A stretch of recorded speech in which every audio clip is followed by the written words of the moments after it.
So break this down. I'm not a sandbag guy? No. Number one thing with lifting something off the ground is to make sure it's an appropriate weight. So this is something that all of us can manhandle, and that's where you would want to start too. So if that means for you, you're only starting with like 50 pounds, then that's a good start. When you are picking up something off the ground like this, like a stone or a sandbag or a heavy med ball, whatever it might be, I personally like to stand over it quite a bit. And then I usually will actually intentionally try to round my lower back a little bit. And then depending on the weight, that's going to determine how much of my legs I'm going to use. So for one person, they might want to squat it down and sumo deadlift it a little bit more. And for another person, they might want to just pull it with their back. And then basically from there, I like to get it to my lap, and then I usually like to throw it. It all depends on the weight though. If it's super heavy, then there's going to be stages and steps to trying to throw it over your shoulder. If it's lighter, then you might be able to do it in one motion. And Nsima taught me to make some noise on these, so I think it's good to be aggressive. And so I like to actually just like walk up on it quick, get down there. Just try to make a little noise. Don't be afraid to make some noise.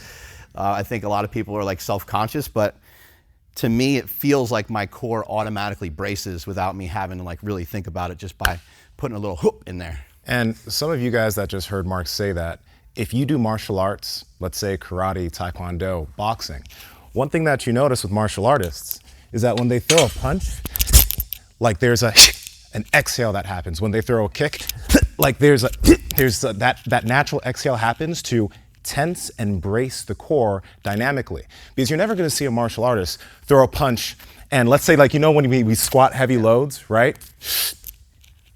Right, you're not gonna see a boxer throw a punch and no, they're gonna be too stuck. They have to have a forceful exhale with movement, which helps brace the core so you can do all of that dynamically without getting in the way of the movement chain. So think about that when you lift. Don't be self-conscious about making any type of sound. One of the cool things about sandbags, I wanna mention this, is this says 200 pounds right here, but it's not. This is filled with rice. So if it was filled with sand, it would be closer to 200 pounds. But Mark, what is this around? It's probably around 130, 130 pounds. So one of the cool things about sandbags is that you can get different type size bags and you don't have to fill it with sand, because sand will make it heaviest, right? But if you filled it with rice, or if you filled it with crumb rubber, crumb rubber is even less dense. So crumb rubber would maybe make this 200-pound bag maybe around like 30 80 pounds or something. Maybe 50 or 60. Pretty light. It would be much lighter. But you do want volume though, and that's kind of the reason why you might want to fill this with something else, because you want it to have some sort of circumference. Because if the object is like tiny and heavy, then it gets to be very awkward to try to lift it. Before I lift this, because I know Ben just wanted me to lift this, I want to talk about one of the other cool reasons why sandbags aren't just great for everyone, but primarily really good for like kids to learn how to lift things. One thing you'll notice is that when you come up to a barbell, barbells aren't bad. Let me first say that, because whenever you talk bad about the barbell, people start to get a little bit, But you built all your size and strength for the bar. I don't care. Okay, barbells, right? When you come up and you deadlift something, you hip hinge back, you grab the barbell, it's right here, right? One thing you'll notice is that, yes, I'm gripping it. Yes, I'm in this position. There's no connection of this barbell to my body. It's quite disconnected, right? I do have to keep it close. It can't be out here, right, with load. I do have to keep it close, but it doesn't teach me how to lift something keeping connection to my body. If I were to try to grapple Mark and I were to try to get, I'm not gonna do anything crazy, but I would try to get an inside position, I have to grab him here. If I were gonna try to toss him, I would have to, boom, toss him or lift him that way, but have that connection to my body. So when you come up to a sandbag, you're gonna notice that my hands are open, this open palm, my forearms can be connected, right? When I bring it to my chest, I'm then gonna connect it to my body. And if I were to yeet this thing over my shoulder, I keep it connected and bring it over, right? You learn what would disconnected maybe look like? Huh? What would getting disconnected from that look like? That would be kind of jerky. Well, if you were to try, it's almost too difficult to disconnect yourself. Because if I try to lift in a disconnected way, it would just maybe be elongating. But notice, like if you were out here, I wouldn't ever lift the sandbag right there. But it's easy to get disconnected to a barbell. It's easy to get disconnected to a barbell. With a sandbag, you learn how to lift the implement, connecting it to your structure and moving through space with it. So that's one really cool thing about it that like I hate to use this word, but it is very primal. It feels very, and that's one thing that I think, again, can make it somewhat an instinctual lift for kids, because when you come to a barbell, you have to teach them to keep this connected, to not let it far out too far, right? But when you tell a kid, hey, fill it with maybe 30 pounds, 20 pounds, I want you to go lift that up, they're gonna be able to figure out that movement puzzle. So Mark, you have been loving wearing these Paluvas for a long time. Why is it that you like these shoes that look like this? I'm trying to get my feet to be jacked. You know, I think it's funny how sometimes people will, when I wear these shoes, they're like, oh, those are different. And I'm like, well, maybe you should blame God, because this is the human foot. This is the way that it looks. But Paluvas are awesome because it's going to allow you to train your feet and train your toes and allow for that toe spread, because you got the 5-finger toe thing going on. It's like put on a glove for your feet. It feels amazing. It's like walking around with toe spacers. You know, we've been working on our feet for a long time now. You always hear the benefit of people talking about like these tribes who have gone without shoes forever, and they have this toe space and have these amazing feet. And these shoes will allow you to just passively get that back by walking around. You don't realize what a disadvantage you're at when your foot is all clumped together from the football cleats or soccer cleats or whatever else you were wearing when you were young. And so it's nice to be able to splay your toes. In addition to that, though, one thing I love about Paluva is the fact that it's not a regular barefoot shoe. I do love barefoot shoes as well, but it also has appropriate padding. And when you're stepping on some crazy pebbles and rocks and different things, like when I'm out on a run, some terrain is a little different than others. I don't have to be worried that I'm going to get some sort of stabbing, crazy thing happening to my foot, because it has an appropriate amount of cushion underneath the foot.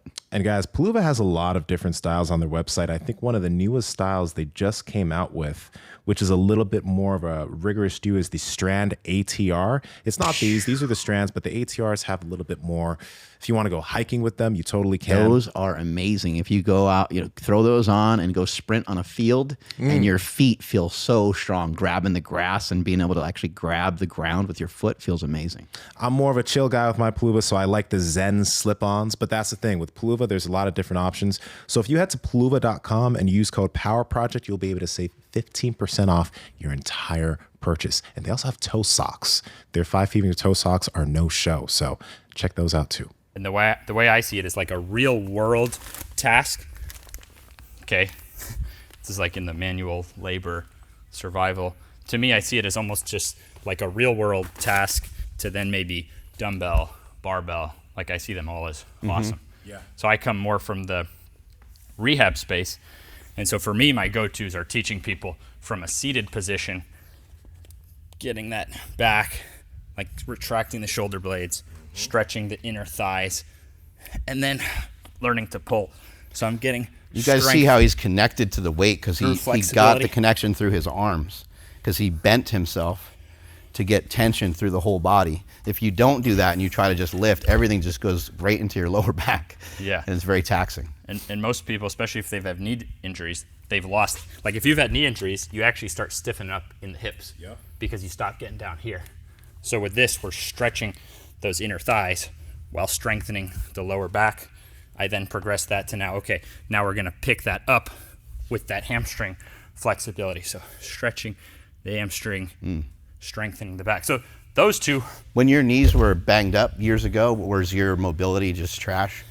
Yes, you stop bending the knee, now you stop bending. I mean, I probably went 8 years never being in this position, and then never sitting on the floor. It's like, get me to a chair. And use your hand to even sit down, Yeah, so I come from that background, but the moment I had like 30 students I had to train, and they had a sports game going on the court, so it's like loud, like these 30 can't even hear me. I'm like, number one, it's hard enough to teach this stuff with one person when they can hear you. Yeah. Now 30 people, I don't have enough equipment, so that's when I reached out to Nsima. I'm like, I think there's something more fundamental in terms of picking stuff up. So with no experience, I can just see how I'm getting a mixture of these qualities for the glutes, the hamstrings, the low back. Even if a kid just practiced, like just pick it up 20 times. I want to actually mention something that you kind of did instinctually when you were picking that up versus when you were doing what you're doing with the dumbbells. When you were picking that up right there, you kind of let your scapula relax a little bit more. You let stretch come here when you came down and started lifting this up. Whereas when you were here, not that this is a bad thing, but you retracted and kept that tension the whole time. I think one of the cool things about this, because when you allow that rounding to come to the scapula, there's also a little bit of rounding that happens with the spine. And one of the really cool things about learning to lift these implements is that you learn that you can bring some play to the scapula and spine while loading your body. Whereas when we do most other things in the gym, we generally try to keep slight retraction, neutral, boom, boom, boom, boom. We don't generally allow not a great way to squat. To Get happen. Your upper back rounded forward. I think of it like, for people who are scared of some of these things, I think of it like it's the ability to resist and stay like this. That's an ability. It is. But it's also an ability to go into and out of that position. But let's make me look bad. Get me like a heavy sandbag that I probably can't even pick up. Let's get in a little bit of reps right here with this. Yes. Just everyone do like 6 reps. So just throw it over one shoulder 3 times. Throw it over the other shoulder 3 times.